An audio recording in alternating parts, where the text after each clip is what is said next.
Hello welcome back. അപ്പോൾ എല്ലാവരും സുഖമായിട്ടിരിക്കുന്നല്ലോ അല്ലേ? നമ്മളിവിടെ സുഖമായിട്ടിരിക്കുന്നു. ഇന്നത്തെ വീഡിയോ വളരെ യൂസ്ഫുൾ ആയിട്ടുള്ള ഒരു വീഡിയോ ആണ്. അത് മാത്രമല്ല റിക്വസ്റ്റഡ് വീഡിയോ കൂടിയാണ്. അപ്പം ചോദിച്ചിട്ടുണ്ടായിരുന്നത് നമ്മൾ ഉപയോഗിക്കുന്ന ഫ്രിഡ്ജ് ഏതാണെന്നും അതുപോലെ തന്നെ ഇത് ക്ലീൻ ചെയ്യുന്നതും ഓർഗനൈസ് ചെയ്ത് വെക്കുന്നതും എങ്ങനെയാണെന്നൊക്കെ ആയിരുന്നു. അപ്പോൾ എന്തായാലും ഞാൻ എങ്ങനെയാണ് ഫ്രിഡ്ജ് മെയിൻറ്റെയിൻ ചെയ്യുന്നതെന്ന് കാണിച്ചു തരാം. ഏകദേശം 6 വർഷമായിട്ട് ഞാൻ യൂസ് ചെയ്യുന്ന LGയുടെ ഫ്രിഡ്ജാണ് കേട്ടോ ഇത്. നമ്മുടെ ഇത് വലിയ ഫ്രിഡ്ജൊന്നും അല്ല, ചെറിയ ഫ്രിഡ്ജ് തന്നെയാണ്. പക്ഷേ 6 വർഷമായിട്ട് യൂസ് ചെയ്യുന്നെങ്കിലും പുതിയതുപോലെ തന്നെ അത് മെയിൻറ്റെയിൻ ചെയ്ത് പോകുന്നുണ്ട് ഞാൻ. അപ്പോൾ അതെങ്ങനെയാണെന്നൊക്കെ ഡീറ്റെയിൽ ആയിട്ട് ഞാൻ പറഞ്ഞു തരാം. അപ്പോൾ ഫ്രിഡ്ജ് തുറന്നു കഴിയുമ്പോൾ ഇതാണ് ഫ്രിഡ്ജിനകത്തെ ആ ഒരു അവസ്ഥ എന്ന് പറയുന്നത്.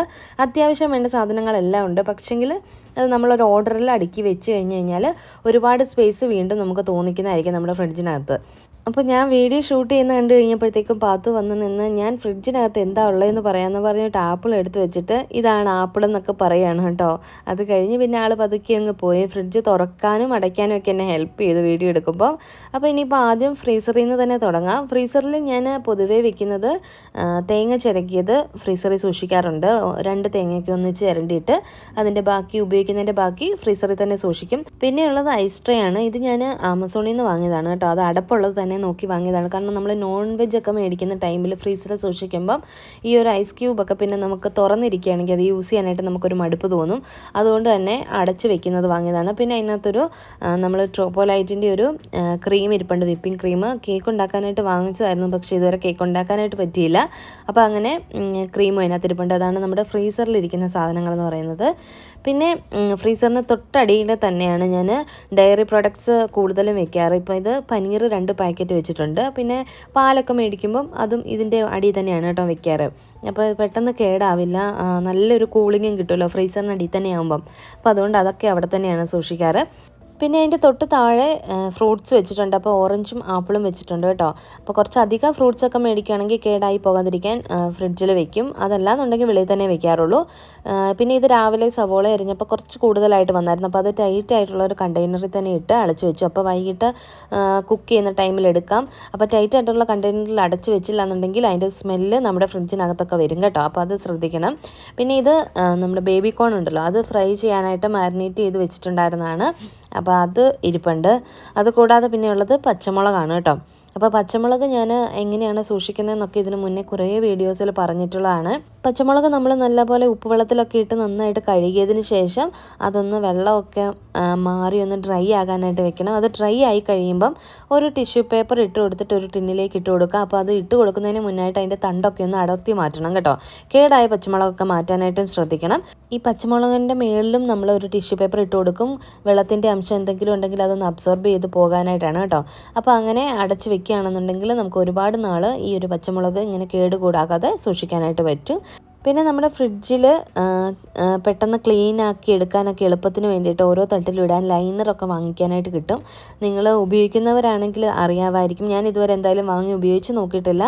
അല്ലാതെ തന്നെ നന്നായിട്ട് നമുക്ക് സൂക്ഷിക്കാൻ പറ്റുന്നുണ്ട്.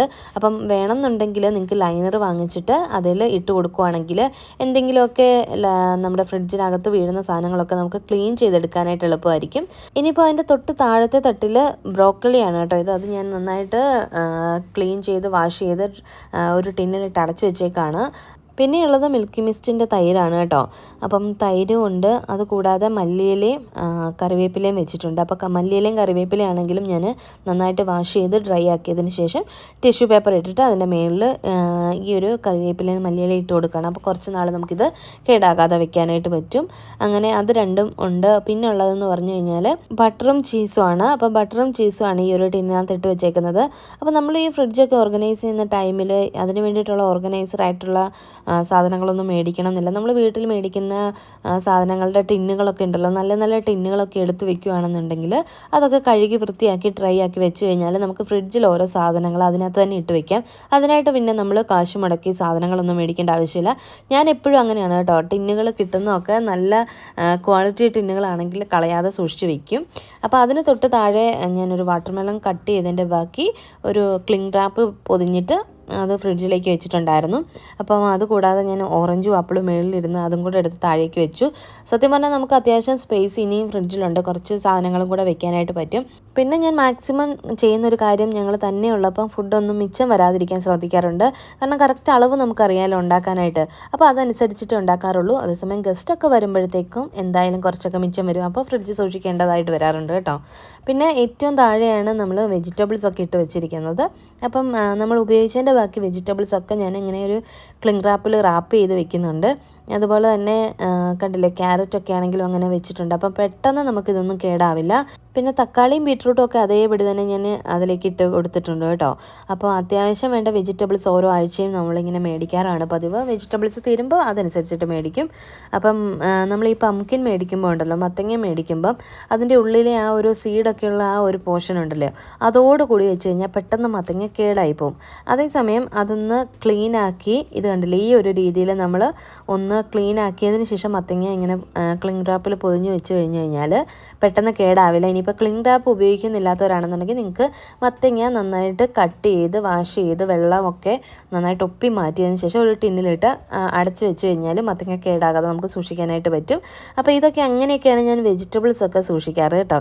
അപ്പോൾ ഇത്രയും സാധനങ്ങളാണ് നമ്മുടെ ഫ്രിഡ്ജിൻ്റെ അകത്തുള്ളത്. പിന്നെ ഡോറിൻ്റെ അവിടെയാണ് ഞാൻ ഏറ്റവും താഴത്തെ തട്ടിൽ സോസൊക്കെ വെച്ചേക്കുന്നത് കേട്ടോ. സോയാ സോസും അതുപോലെ barbecue sauce, tomato sauce, chilli sauce, പിന്നെ അതിൻ്റെ കൂട്ടത്തിൽ നന്നാറി സർബത്തും വെച്ചിട്ടുണ്ട്. പിന്നെ പാഷൻ ഫ്രൂട്ടിൻ്റെ ഒരു സ്ക്വാഷും മേടിച്ചത് ഇരിപ്പുണ്ട് കേട്ടോ, ആരെങ്കിലുമൊക്കെ വരുമ്പോഴത്തേക്കും വെള്ളമൊക്കെ എടുത്ത് കൊടുക്കാനായിട്ട്. പിന്നെ അതിൻ്റെ തൊട്ട് മുകളിൽ ഈസ്റ്റ് ഞാനൊരു ടിന്നിലാക്കി അടച്ചു വെച്ചിട്ടുണ്ട്. പിന്നെ പപ്പടം ഉണ്ടെങ്കിൽ പപ്പടവും നമുക്ക് ഫ്രിഡ്ജിൽ തന്നെ സൂക്ഷിക്കാം കേട്ടോ, കേടാകാതിരിക്കും. പിന്നെ കുടിക്കാനുള്ള വെള്ളം 3 ബോട്ടിലാക്കി വെച്ചിട്ടുണ്ട്. അപ്പം കുടിക്കാനുള്ള വെള്ളമൊക്കെ ഫ്രിഡ്ജ് വെക്കുമ്പോൾ പ്ലാസ്റ്റിക് ഉപയോഗിക്കാതെ ഗ്ലാസ് ബോട്ടിൽ തന്നെ ഉപയോഗിക്കാനായിട്ട് ശ്രദ്ധിക്കുക. പിന്നെ നാരങ്ങ അച്ചാർ ഇട്ടതിരിപ്പുണ്ട്, അവക്കാഡോ ഉണ്ട്, ഇപ്പുറത്തെ സൈഡിൽ ഫ്രഷ് ക്രീമും ഉണ്ട്. പിന്നെ സാൻഡ്വിച്ച് സ്പ്രെഡ് വെച്ചിട്ടുണ്ട്. ഏറ്റവും മുകളിലായിട്ടും വാനില എസൻസും പൈനാപ്പിൾ എസൻസും കൂട്ടത്തിൽ ഇഞ്ചി വെളുത്തുള്ളിയും കൂടെ പേസ്റ്റ് ആക്കിയത് ഒരു ചെറിയ ടിന്നിലാക്കി ആ ഒരു സൈഡിൽ തന്നെ വെച്ചിട്ടുണ്ട് കേട്ടോ. അപ്പോൾ ഇത്രയും ഐറ്റംസാണ് നമ്മുടെ ഫ്രിഡ്ജിൻ്റെ ഡോറിൽ വെച്ചിട്ടുള്ളത്. ഇനിയിപ്പോൾ ഫ്രിഡ്ജ് എളുപ്പത്തിൽ ക്ലീൻ ചെയ്യാനായിട്ട് ഞാൻ ഉപയോഗിക്കുന്നത് എങ്ങനെയാണെന്ന് കാണിക്കാം. അപ്പോൾ ഞാൻ അതിന് വേണ്ടിയിട്ട് കുറച്ച് വിനീഗർ എടുത്തിട്ട് ഒരു പാത്രത്തിലേക്ക് ഒഴിച്ചു കൊടുത്തു. അതിൻ്റെ കൂട്ടത്തിൽ ചെറു ചൂടുള്ള വെള്ളം കുറച്ചധികം ഒഴിച്ചു കൊടുത്തിട്ടുണ്ട് കേട്ടോ. എന്നിട്ട് നല്ല ക്ലീൻ ആയിട്ടുള്ള ഒരു ക്ലോത്ത് എടുക്കുക. മൈക്രോ ഫൈബർ ക്ലോത്ത് ആണെങ്കിൽ അതായിരിക്കും ഏറ്റവും നല്ലത്. എന്നിട്ട് അത് ജസ്റ്റ് ഒന്നിങ്ങനെ മുക്കിയിട്ട് നന്നായിട്ടൊന്ന് പിഴിഞ്ഞു കൊടുക്കുകയാണ് കേട്ടോ. അതിന് ശേഷം നമ്മൾ ഫ്രിഡ്ജ് ക്ലീൻ ചെയ്യേണ്ടത് എവിടെയാണോ അവിടെ ഇരിക്കുന്ന സാധനങ്ങളൊക്കെ ഒന്ന് മാറ്റി കൊടുത്തതിന് ശേഷം ആ ഒരു തുണി ഇട്ടിട്ട് നമുക്ക് അവിടെയൊക്കെ നന്നായിട്ടൊന്ന് തുടച്ചെടുക്കാം.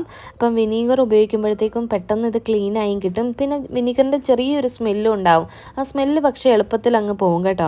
അപ്പോൾ ഫ്രിഡ്ജിനാണെങ്കിൽ എന്തെങ്കിലും ബാഡ് സ്മെല്ലുണ്ടെങ്കിൽ അതും ഒന്ന് പോയി കിട്ടുന്നതായിരിക്കും. അപ്പോൾ നല്ല പോലെ നമുക്ക് ക്ലീൻ ആക്കി എടുക്കാനായിട്ടും പറ്റും.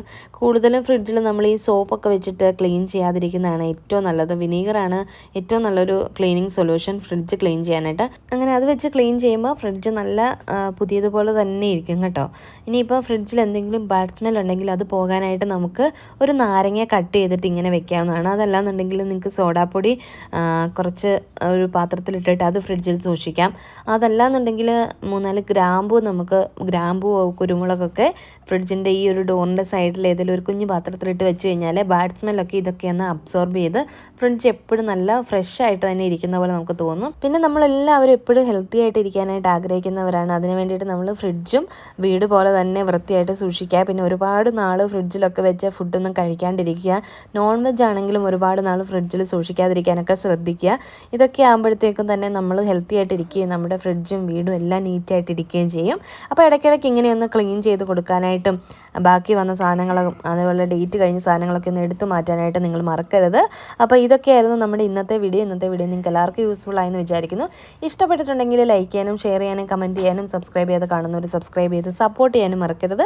പുതിയൊരു നല്ല വീഡിയോ ആയിട്ട് വരുന്നവരേക്കും എല്ലാവർക്കും നന്ദി, നമസ്കാരം. താങ്ക്